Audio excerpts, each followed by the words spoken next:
حضرت عبداللہ ابن عباس رضی اللہ تعالیٰ عنہ سے روایت ہے، وہ فرماتے ہیں کہ جناب نبی کریم صلی اللہ علیہ وسلم نے ارشاد فرمایا، نہ تو نقصان اٹھانا ہے اور نہ نقصان پہنچانا ہے۔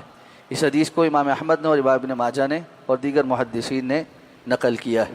یہ حدیث مبارکہ اسلامی معاشرے کے اہم اصولوں میں سے ایک اصول ہے، اور وہ اصول یہ ہے کہ نہ ہی انسان کو نقصان اٹھانا چاہیے اور نہ ہی دوسروں کو نقصان دینا چاہیے۔ نقصان اٹھانے سے متعلق کہ کوئی انسان یہ سمجھنا شروع کر دے کہ نقصان اٹھانا نیکی ہے، بعض صوفی سلسلوں میں اور اسی طرح جین مت اور دیگر کچھ جو دیگر ادیان ہیں، ان کے لوگوں کا یہ خیال ہے کہ اذیت برداشت کرنا اور اپنے اوپر تکلیف سہ لینا یہ ثواب کا کام۔ یہ بات ذہن میں رہنی چاہیے کہ یہ جو اصول ہے کہ اگر آپ کو کوئی ایک تھپڑ مارے تو آپ دوسرا گال آگے کر دو اور دوسرا تھپڑ بھی کھاؤ، یہ اسلام کا کوئی مزاج نہیں۔ غیر ضروری طور پر اپنے لیے نقصان برداشت کرنا یہ کوئی عقل مندی نہیں کہ انسان بے وقوف بن کے نقصان پہ نقصان برداشت کرتا رہے۔ اسی لیے رسول اللہ صلی اللہ علیہ وسلم نے فرمایا کہ مومن ایک سوراخ سے 2 مرتبہ نہیں ڈسا جاتا۔ ایک مرتبہ تو ٹھیک ہے، کوئی اس کو بڑا نیک صالح بن کر یا کوئی دوست بن کر یا ہمدرد اور خیر خواہ بن کر دھوکہ دے دے، لیکن جب وہ دھوکہ دے دے تو اگلی مرتبہ اس کو جان لینا چاہیے کہ یہ بندہ اس قسم کی فطرت کا حامل ہے اور اس نے پہلے بھی یہ کام کیا ہے، اس لیے آئندہ اس سے احتیاط برتنی۔ یہاں یہ بات ضرور ہے کہ کچھ چیزیں ایسی ہیں کہ جن میں انسان کو نقصان والا معاملہ نہیں ہے، لیکن کچھ اگر کوئی تھوڑا بہت اپنا حق چھوڑنے سے معاملات بہتر ہوتے ہیں، صلح صفائی ہوتی ہے، رشتہ داری قائم رہتی ہے، تو اس کے کرنے میں کوئی حرج نہیں۔ وہ بھی خاص طور پہ اس صورت میں کہ جب انسان کو ایسی کسی دستبرداری سے کوئی بہت بڑا فرق نہیں پڑتا۔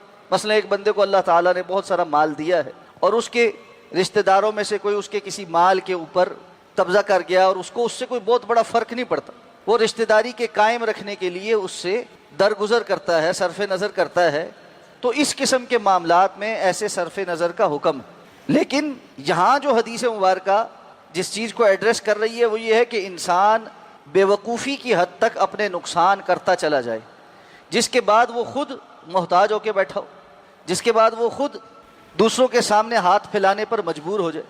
جس طرح اسلام میں خرچ کرنے کا حکم ہے، لیکن قرآن میں اللہ تعالیٰ نے میانہ روی بھی سکھائی کہ تم اپنے ہاتھ کو بالکل اس طرح گردن کے ساتھ باندھ ہی نہ لو کہ کچھ خرچ ہی نہ کرو، وَلَا تَبْسُطْهَا كُلَّ الْبَسْطِ، اور نہ ہی بالکل اس کو کھلا چھوڑ دو اور اس کے بعد مایوس ہو کے اور ناکارہ ہو کر بیٹھ جاؤ۔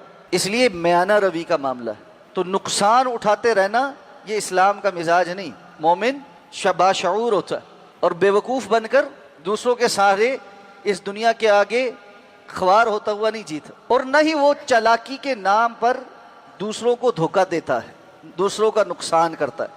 ہمارے ہاں سمجھا جاتا ہے فلاں بندہ بڑا تیز ہے جی، دیکھو اس نے فلاں کو بھی چونا لگا دیا، فلاں کو بھی چونا لگا دی، وہ جی بس ایسے معاملات کو چٹکی بجاتے ہی دائیں سے بائیں کرتا ہے، کسی کو پتہ ہی نہیں چلتا۔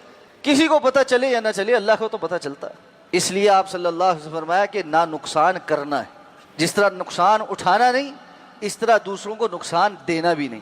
اور یہ جو حکم ہے یہ تو متعدد احادیث میں اللہ کے رسول صلی اللہ علیہ وسلم کی تاکید کی، اور قرآن نے بھی تاکید کی کہ انسان دوسروں کے لیے وہ پسند کرے جو وہ اپنے لیے پسند کرتا۔ وَيْلٌ لِّلْمُطَفِّفِينَ الَّذِينَ إِذَا اكْتَالُوا عَلَى النَّاسِ يَسْتَوْفُونَ وَإِذَا كَالُوهُمْ أَو وَّزَنُوهُمْ يُخْسِرُونَ أَلَا يَظُنُّ أُولَٰئِكَ أَنَّهُم مَّبْعُوثُونَ۔ مطففین کے لیے ویل ہے، جب لوگوں سے وصول کرتے ہیں، تول کرتے ہیں تو پورا پورا لیتے ہیں، جب تول کر دینے کی باری آتی ہے تو ڈنڈی مارتے ہیں۔ کیا ان کو یقین نہیں ہے کہ انہوں نے اللہ کے سامنے پیش ہونا؟ تو اس لیے اللہ کے رسول صلی اللہ علیہ وسلم نے فرمایا کہ احب للناس ما احب لنفسی، لوگوں کے لیے وہی پسند کرو جو تم اپنے نفس کے لیے پسند، اپنی جان کے لیے پسند کرتے۔ تو کوئی بھی نہیں یہ پسند کرتا کہ اس کو دھوکہ دیا جائے، اس کے ساتھ فراڈ کیا جائے۔ تو ہمیں اس دونوں اصولوں کو سامنے رکھنا ہے، نہ بے وقوف بن کے دھوکے کھانے ہیں، نہ دوسروں کو دھوکہ دینا ہے۔